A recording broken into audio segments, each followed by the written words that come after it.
Starting from June this year, I decided to lose a lot of weight. Now, I don't want to trigger you. I'm not here to trigger anyone and present some scientific data or whatever it is. I just want to tell you what I did, but more importantly, why.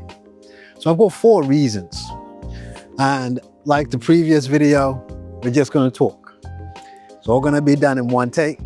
Just share with you my 4 reasons. And my 4 reasons are this. Number 1, my health data didn't look too good and family history wasn't on my side. I'll touch on that in a little bit. Secondly, self-confidence within myself. Now, don't get me wrong, I wasn't unhappy. I've never been unhappy with how I look. But could I be happier? Could I be more confident within myself? That was a question I was asking myself. Thirdly, running started to feel a bit harder than it needed to be. And I realized, similar with that confidence point, I realized that actually, do you know what? Whilst I was doing my running, enjoying my running, and the body that I had was taking me to do these marathons, could this be more enjoyable? Lastly, I had tried so many times. I had tried so many times to lose weight and I just couldn't. Even if you go on my YouTube channel, you're gonna see videos. There's a playlist, several playlists. I wanna say there's 2 playlists of 2 attempts at me trying to lose weight. So those are my 4. Let's go to it and talk a little bit more detail. I'm just gonna send a warning out.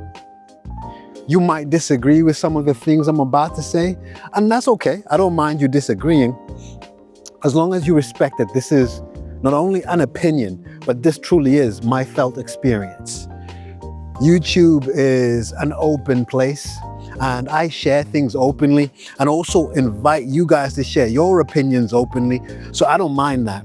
But just remember, this is my experience. June this year, I weighed 91.2 to 92 kilos. And I say to myself, before I step on the Sydney Marathon start line, I would weigh 80. And I did exactly that. I brought that down to 76 kilos. Forgive me, I don't really speak stones and pounds or just pounds. I just understand kilos.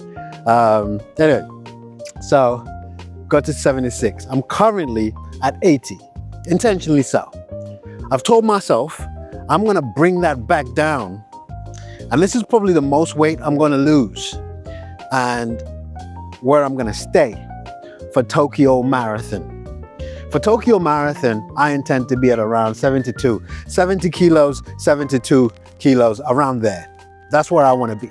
And that's where I will end up. Anyway, let's get into the reasons why. Number 1, the health data. One thing I don't like to play with is actual numbers. I am an accountant by qualification, so you understand that sometimes some measures can be qualitative, can be opinions, but numbers are just numbers. I did a health assessment and my cholesterol was bad. And family history, my mom sadly had a stroke in 2009. And it shook the family. You know, we've got a lot of family history with diabetes. And I was told quite bluntly, I get you do all this health fitness stuff, but the trajectory here is not looking good. You need to take control of your health. The main thing was my diet. I was under the illusion, because I'm doing all this running, all this health and fitness stuff, I could eat what I want. Not the case. You can't outrun, out-train a bad diet. And I love a glass of wine, a beer, all that kind of stuff.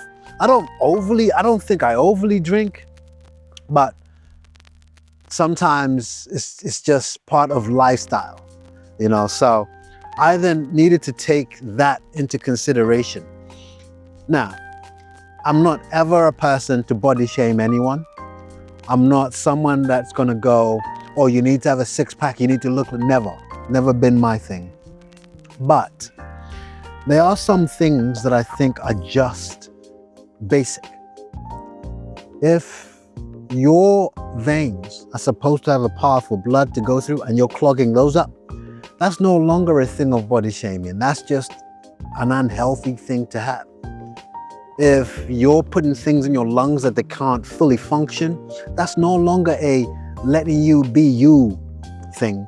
That is, you are obstructing with your health. And I realize that some of these measures, so when you start looking at blood pressure, when you start looking at diabetes, these are things that you really need to take control of. And that was my first reason. Anyway, second reason, I talked about confidence. Now, some people like to look at this as something superficial. I'm not out here trying to get a six-pack. Don't get me wrong. Man's got a six-pack. But that's not what I'm talking about. There is a confidence you have as a person. Let's just say you are a confident person and your level is 10. It's okay if that's what you're happy with. But I found myself, especially within the circles I was in, being on YouTube, on Instagram, some running clothes, you would buy some clothes and it just don't fit right. They don't look in a way that you're comfortable with. Now, a lot of people will try and bash me for saying stuff like this because it sounds very superficial, very cosmetic. But at the end of the day, if my mind is not fully happy with where I am, there are some things I felt I needed to change. And that is as simple as that. Physically, I wasn't, not that I was unhappy, but I knew I could be happier. And I decided to explore what that would look like.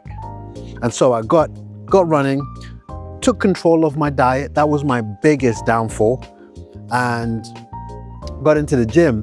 And it's not long until your body realizes, hey, we does this. And my body remembered that actually, you know what, this fitness thing, we do this. And it just kicked in. And looking back, the crazy thing is I didn't realize how big I had gotten in my before state until I saw what I currently look like. That's the crazy bit. The crazy bit is I didn't realize that I was in that shape. It was such a gradual decline, I want to say, of my shape, of my health. Even though, now here's the illusion, I'm doing these marathons, I'm doing all this kind of health, fitness stuff. I didn't realize until I had reached my weight goal at how far back I was going. So that's the second reason. Here is one thing that always annoys runners. And it's sad that we're not honest enough to talk about this in this way that I'm about to talk. I realize that a lot of runners will get annoyed. I might even get canceled for what I'm about to say, but I found it to be true for me. I asked a question on my Instagram, does being lighter make you a better runner? So people often try and avoid such questions by getting you to define what better means. Let's just look at that question at its most basic level. Better, just better. I don't want to specify, I mean faster, I mean at this distance, look at the sprinters, they're muscly built. It's not what I mean. It's not what I mean. Does it make you a better runner? Now, I then decided, you know what, actually, I'm gonna run away from the word better because the people that feel overweight, like I was, and in some aspects, I still am, get offended by that. So I flipped the question and I realized that this is a better question to ask. Do you enjoy running more as someone lighter? Absolutely you do. You see, I would wake up with shin splints. I would wake up with very achy knees simply because I'm asking my body to carry 10 extra kilos whilst doing the pace I wanted to do. 10 extra kilos. Have you ever lifted a 10-kilo dumbbell? A 10-kilo dumbbell. Next time you're in the gym, lift a 10-kilo dumbbell and tell me about it. Run a marathon with it. Now, I know it's not as obvious as that, but why not? I realized running could be much more enjoyable, much more enjoyable if I lost weight. I mean, we can argue about it if you want, but having lost 11.2 kilos and running a marathon, and now don't get me wrong, there are other factors too, the training and all this kind of stuff. I wasn't surprised at the fact that I ran a PB in Sydney, a PR, at the Sydney Marathon, having lost that weight. I wasn't surprised at that, at all. But then you could say, Aubrey, you ran Chicago and you blew up at that. Absolutely, I blew up because I ran at a pace that was very daring, that I had never ran before. And trust me, I'm gonna try it again. But I knew running would be much more enjoyable, lighter. I feel less aches in my knees. I don't have shin splints as much. My mileage has gone up. And to me, even when you see me run, I watch myself. Go to my YouTube channel and look at the shorts. I'm gonna show you, there's a video of my weight transformation when I'm running at Worthing. And truthfully, you can see the difference. You don't even have to look far. You can just see the difference. All right, next up, I had tried. Several times I had tried. And I was then starting to get to this reality of maybe I couldn't do this. Maybe I should just accept that I am supposed to be like this. And this is where I started getting excuses like, maybe it's just my genes. Maybe it's just how I'm built. Maybe it's just, and those are the things you say to yourself to comfort yourself because you failed. And I decided maybe let me give this a proper go, a serious go. And it came to making not just daily decisions, but decisions by the hour. You wake up in the morning, what do you have for breakfast? Now, breakfast is a mess for me because it's when I'm most hungry and I could eat the whole kitchen. And then if you have a moderate sized breakfast, you then do a run by lunchtime, you're gonna eat everything. And it was trying to make a decision for that. Is that what I wanted to do?